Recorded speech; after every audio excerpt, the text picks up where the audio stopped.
ఒక ఊరికి చాలా దగ్గరగా ఒక శాంతమైన అందమైన అడవి ఉంది. పలకరించే వెలుతురు, పచ్చని చెట్లు, పూల పరిమళాలు, అక్కడ పక్షులు పాటలు పాడతాయి, జంతువులు సంతోషంగా జీవిస్తాయి. ఇది ఓ అద్భుతమైన అడవి. ప్రతి మూలలో ఆనందమే. ఈ అడవి అక్కడ ఉన్న జీవులకు ఒక పరిపూర్ణ స్వర్గం లాంటిది. ఈ అందమైన అడవిలో మాయా అనే చిన్న మొసలి ఉండేది. పచ్చటి చెక్కపెట్టెలా మెరిసే మాయా, అది చాలా చురుకైనది, కలల ప్రపంచంలో జీవించే బంగారు మనస్సు కలది. విచిత్రమైన కలలు కంటూ ఉండేది. ఒకరోజు నేను గొప్ప యాత్ర చేస్తాను అనేది దాని కల. మాయాకు మంచి మిత్రులు ఉన్నారు. వారి పేర్లు బన్నీ అనే కుందేలు, టిమ్మీ అనే కాకి, జుంబా అనే జింక. వాళ్లంతా కలిసే ఆటలాడుతూ నవ్వుతున్నారు. వాళ్లకి ఒకరంటే ఒకరు చాలా ఇష్టం. ఒకరోజు అకస్మాత్తుగా మేఘాలు ఆవరించాయి. గాలులు బలంగా వీశాయి. పక్షులు పారిపోతున్నాయి. మాయా గుండె దడదడమంటోంది. ఏం జరుగుతోందో తెలుసుకోవాలి అని మాయా ఆలోచించింది. అందరూ భయపడుతున్నప్పటికీ మాయా మాత్రం ధైర్యంగా ముందుకెళ్ళింది.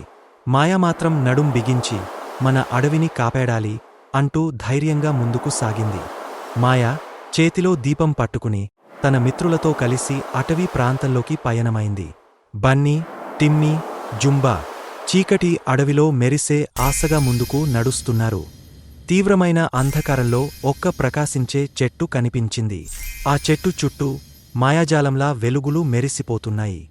ఇది సాధారణ చెట్టు కాదు, ఆ చెట్టు వింతగా మెరుస్తోంది. అప్పుడు మాయా ఇదే ఆ అద్భుత రహస్యం అని అంది.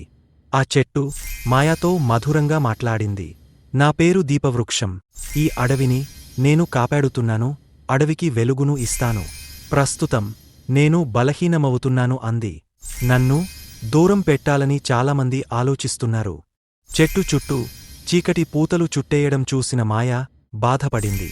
అప్పుడు దీపవృక్షం అన్నది, మీరు ధైర్యంగా ఉండాలి. నా వేర్ల వద్ద ముడుచుకుని ఉన్న రాక్షసపు కలుపును తొలగించండి. అప్పుడు నా వెలుగు తిరిగి వస్తుంది అని చెట్టు చెప్పింది. మాయా తోకతో బలంగా కొడుతోంది. బన్నీ గుంతలు తవ్వుతుంది. జుంబా కొమ్మలతో లాగుతున్నాడు. టిమ్మీ ముళ్లలను కొరుకుతున్నాడు. వాళ్ళు అందరూ కలిసి దీపవృక్షానికి సహాయం చేశారు. అంతలోనే ఆ చీకటి మాయ వెళ్ళిపోయింది. దీపవృక్షం వెలుగుతో మెరవసాగింది. చెట్టు మళ్లీ ప్రకాశించింది. జంతువులందరికీ ఆనందం వచ్చింది. పువ్వులు విరిశాయి. పక్షులు మళ్లీ పాటలు పాడుతున్నాయి. ఆ వెలుగుతోనే అడవి మళ్లీ అందంగా మారింది. దీపవృక్షం మాయా తలపై ఒక బంగారు ఆకుతో తయారుచేసిన కిరీటం పెట్టింది. నీ ధైర్యం వల్ల నా జీవితం తిరిగి వచ్చి ఈ అడవి బతికింది. మాయా చిరునవ్వుతో ఆనందంగా ఉంది. అడవిలో పెద్ద పండుగ జరుగుతుంది. పక్షులు పాడాయి, జంతువులు నాట్యం చేశాయి. మాయా ఓ హీరోగా మారిపోయింది. మాయా ఆమె మిత్రులు మధ్యలో ఆనందంగా ఆడుతుంది. అందరి ఆనందం చూస్తూ మాయా చెట్టు క్రింద నిద్రపోయింది. ఆ రాత్రి మాయాకి కొత్త కల వచ్చింది.